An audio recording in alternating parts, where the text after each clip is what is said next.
Welcome back to my third reading of my debut novel, Paolo and the Restoration of a Childlike Optimism.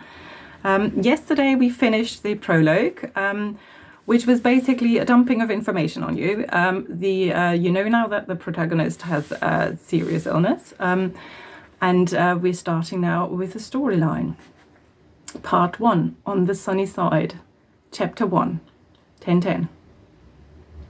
Because I was bedbound for 3 weeks after reacting to a dental anesthetic and as a result missed the last of my bachelor exams, my parents decided to take me home. Home, that is Marburg, a small town in the heart of Hessen, not far north of Frankfurt, which as the sole producing site of COVID vaccinations in Germany has gained prestige and prosperity during recent years. I'm terrified just thinking of going back there. But my various strategies to change my parents' minds fail. I suspect that Liesel, my traitorous sister, is behind this. I should have never confided in her. Now she has goaded Mama, and Mama is on a mission to rescue Frederica. 4 years ago, my parents couldn't wait to get rid of me and nearly dumped me on the street, impatient to finally have the house to themselves. And now, just because I've got an illness, they're urging me to move back in the same persistent way they kicked me out.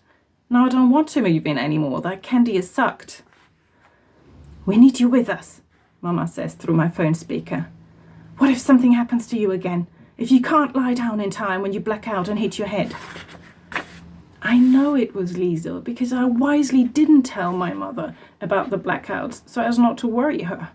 Because right now I don't need to worry about my mother and her worries when I have enough to worry about myself. Don't worry, I replied, trying to reassure her. I know when it happens, the signs are unmistakable. But with that, I only achieve the opposite, because now she exclaims, How often does that happen to you with a blackout? I thought it only happened once. Fuck, I think. Fuck. Oh, no, not that often, I say quickly. How often? Her voice sounds so sharp that I instinctively turn off the speaker. Just like every few weeks, I say, and only when I'm eating or drinking something new. If I always eat the same food and from the same company, it doesn't happen. What? She screams. I cannot hear you anymore. You're suddenly so quiet. I turn the speaker back on, say, Is that better? Yes, Mama says in a normal voice, but I can tell from her tone that she's not happy. You can't make excuses, she says. We all agree. You'll come. What about the university? I have to repeat the last exam. You'll do that here. Marburg has a wonderful university. I've already spoken to the head of the German faculty. All you have to do is take a seminar in Middle German, and then you can take the exam here. Middle German? I reply shocked. I'm studying modern literature, not dinosaur languages. My mother tsk. She's very good at that. She goes, sweeping my objection aside. Did Liesel persuade you to do this? Liesel didn't persuade me to do anything, replies my mother indignantly.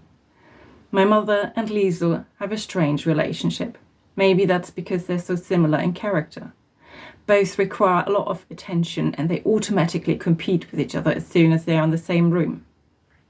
She was merely implying that letting you live alone can be dangerous. Anyone who lives alone lives dangerously. You can slip on the carpet and hit your head, and there's no one to call the ambulance. Before I can answer, Mama adds, We have already prepared your room for you. Your dad, well, my stepdad, has already ordered the van, and Liesel and I are coming over at the weekend to help you pack. Oh, great! Cardboard boxes! Lots of fine paper shavings that make my lungs swell up. Preferably still mouldy ones from the cellar. And black garbage bags. I especially love them. When I open one and breathe in properly, my throat swells up. Apart from the fact that Mama bathes in perfume. I say, because I'm speechless and don't know how to talk myself out of it.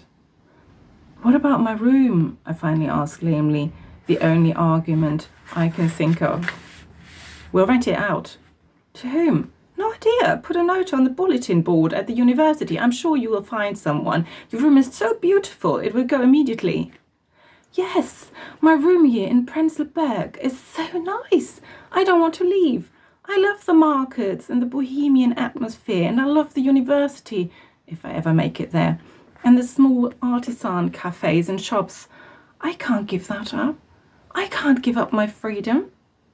But then it occurs to me that I've already lost my freedom to the antibiotic I reacted to that started this cascade, like a pull and fishing action, opening a curtain and revealing this disease. Ta-da! She stood on the stage, which from now on belonged only to her, and what Friederike, that's me, needed and wanted was from now on secondary.